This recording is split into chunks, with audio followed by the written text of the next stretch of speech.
Burung gagak yang berbisik, kutukan yang menyiksa keluarga Larkin. Keluarga Larkin selalu biasa-biasa saja, hingga mereka pindah ke rumah tua di atas bukit. Rumah itu, dengan jendela yang pecah dan pintu yang berderak, tampak memiliki kehadiran yang aneh.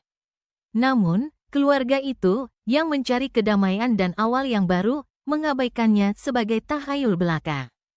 Pada awalnya, hanya seekor gagak, sebuah burung hitam yang bertengger di ambang jendela setiap malam, dengan mata yang bersinar seperti dua kolam kegelapan.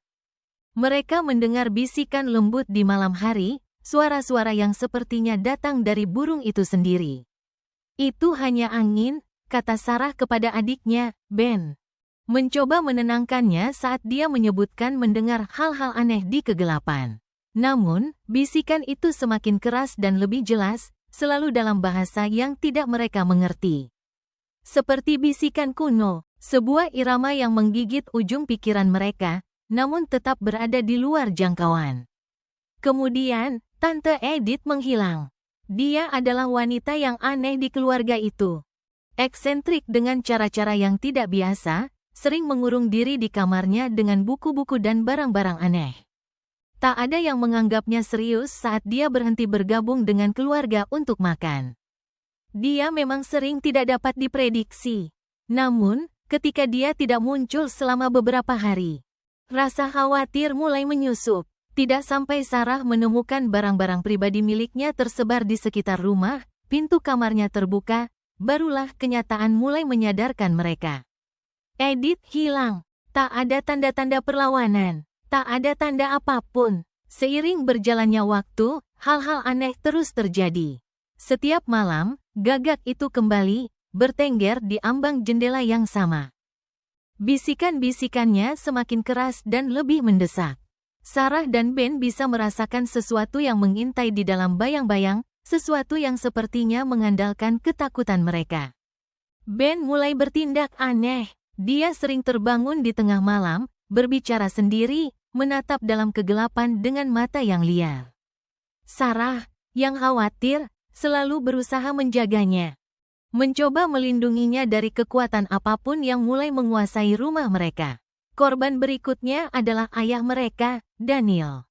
Dia pergi tidur suatu malam, dan keesokan paginya, dia sudah menghilang. Satu-satunya jejak yang tersisa adalah sehelai bulu kecil, hitam seperti malam, tergeletak di bantalnya. Tak ada yang mendengar apa-apa. Tak ada yang bisa menjelaskan. Dan kemudian, ibu mereka, Anne, juga menghilang. Suatu hari, Sarah menemukannya duduk di beranda, matanya kosong, menatap ke kejauhan. Dia tidak berbicara. Dia hanya menatap gagak itu. Ini tidak nyata, bisik Sarah pada dirinya sendiri, berusaha meyakinkan dirinya. Pasti ada penjelasan logis. Namun, jauh di dalam dirinya, dia tahu ada yang salah. Rumah itu sedang berubah. Dan bisikan itu semakin keras. Dia mulai melihat hal-hal, bayangan yang bergerak di sudut pandang, bentuk-bentuk aneh yang mengintai dalam kegelapan. Dinding-dinding rumah itu seakan semakin sempit. Ben, yang dulu ceria, kini terdiam, tenggelam dalam sesuatu yang tidak bisa dia mengerti. Matanya berkilat dengan ketakutan, pikirannya terganggu oleh tekanan bisikan-bisikan itu. Sarahlah yang pertama kali menyadari hubungan itu. Dia menyadari bahwa setiap kedatangan gagak selalu mendahului hilangnya seorang anggota keluarga. Seakan-akan burung itu menandai mereka untuk mati. Tapi mengapa? Dia mulai meneliti sejarah keluarganya, menggali jurnal dan surat-surat lama di loteng. Di sana, dia menemukan sebuah buku harian yang kusut milik nenek buyutnya, Evelyn Larkin. Isinya panik dan hampir tidak terbaca, namun satu bagian menarik perhatian, gagak itu datang setiap malam. Ia berbicara dalam bahasa yang lebih tua dari waktu. Ia tahu rahasia terdalam kami. Dan ia memakannya. Penyihir itu ada di sini, menyamar sebagai hewan. Dia datang untuk kami semua. Jantung Sarah berdegup kencang saat membaca kata-kata itu. Nenek buyutnya tahu sesuatu. Sesuatu tentang gagak itu, dan kejahatan yang mengikutinya. Dengan putus asa, Sarah menghadapi Ben, berusaha membangunkannya dari keterpurukannya. Ben, kita harus pergi. Belum terlambat. Namun, Ben hanya menatapnya dengan mata yang terbelalak. Suaranya hampir berbisik, aku bisa mendengarnya. Aku bisa mendengarnya. Dia ada di dalam diriku. Pencarian Sarah berlanjut. Dan saat itulah dia menemukan kebenaran mengerikan tentang sejarah keluarganya. Nenek buyutnya, Evelyn, sebenarnya adalah seorang penyihir yang kuat sebelum dia menikah dan menetap di keluarga Larkin.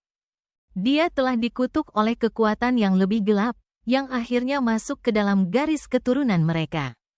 Evelyn berusaha menyembunyikan kutukan itu, menguburnya, namun itu tidak pernah hilang. Itu tidak pernah pergi. Gagak itu bukan sekadar burung, itu adalah roh penyihir itu, menjelma menjadi hewan untuk menyiksa dan akhirnya menguasai keturunan terakhir dari garis Larkin. Setiap rahasia yang dibisikkan, setiap ketakutan yang diperbesar, memberi makan kutukan itu, mendekatkan penyihir itu pada tujuannya, menghancurkan seluruh keluarga Larkin. Gagak itu hanya utusannya. Malam itu, gagak itu muncul lagi, namun kali ini berbeda. Sarah bisa melihatnya dengan lebih jelas sekarang. Mata-matanya adalah kolam kegelapan, berputar dengan bayangan. Bisikan-bisikannya, lebih mendesak dari sebelumnya, memenuhi telinganya, menjanjikan akhir bagi keluarganya. Ben telah sepenuhnya tenggelam dalam pengaruh penyihir itu, pikirannya hancur oleh kekuatan itu. Dia berdiri di tengah ruangan, menatap gagak, melantunkan bahasa yang terlupakan. Dia akan mengambilku berikutnya, bisik Ben, matanya terbelalak ketakutan. Aku yang terakhir, dan dia akan memilikiku selamanya. Sarah tahu saatnya telah tiba untuk membuat pilihan. Dia tidak bisa membiarkan adiknya diambil.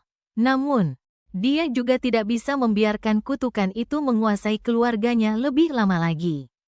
Dengan tangan gemetar, dia mengambil buku kuno milik nenek buyutnya yang ditinggalkan. Harapan terakhir bahwa mungkin ada sesuatu, apapun itu, yang bisa memutuskan kutukan itu. Gagak itu mengeluarkan jeritan mengerikan saat Sarah mulai membaca. Kata-kata itu asing namun akrab. Udara di sekelilingnya berkerut dengan energi, dan gagak itu berteriak lagi, bentuknya menggelembung dan membelok, seolah-olah mencoba melarikan diri. Pada saat terakhir itu, Sarah mengerti kebenarannya, dia harus memutuskan siklus ini. Untuk mengakhiri kutukan itu, salah satu dari mereka harus mati, sebuah pengorbanan harus dilakukan untuk menghentikan kekuatan penyihir itu. Dengan air mata di matanya, Sarah menoleh ke Ben, hatinya hancur. Aku mencintaimu, tapi kamu harus melepaskan. Ini satu-satunya cara untuk menghentikannya. Namun Ben, yang telah dikuasai pengaruh penyihir itu, menggelengkan kepala. Tidak, jangan kamu lihat. Aku yang terakhir. Dan dengan itu, Sarah membuat pilihan terakhir. Dia melangkah maju, melafalkan kata-kata terakhir dari mantra itu. Tubuh gagak itu hancur menjadi bayangan. Dan di tempatnya berdiri sosok penyihir, nenek buyutnya, Evelyn, wajahnya terputar dalam penderitaan dan penyesalan. Akhiri ini, bisik Sarah, menutup matanya. Dengan kilatan cahaya, bentuk penyihir itu hancur, dan kutukan itu pun berakhir. Keluarga Larkin dibebaskan. Bertahun-tahun kemudian, Sarah berdiri di pinggir kuburan keluarga, menatap nisan yang bertuliskan namanya. Bisikan itu telah menghilang, namun kenangannya tetap tinggal. Rumah di atas bukit itu kini sunyi, kegelapan yang dulu menguasainya perlahan memudar ke masa lalu. Namun saat Sarah berjalan menjauh, dia tak bisa menghilangkan perasaan bahwa bisikan gagak itu tidak akan pernah benar-benar meninggalkannya. Beberapa rahasia memang seharusnya tetap tersembunyi.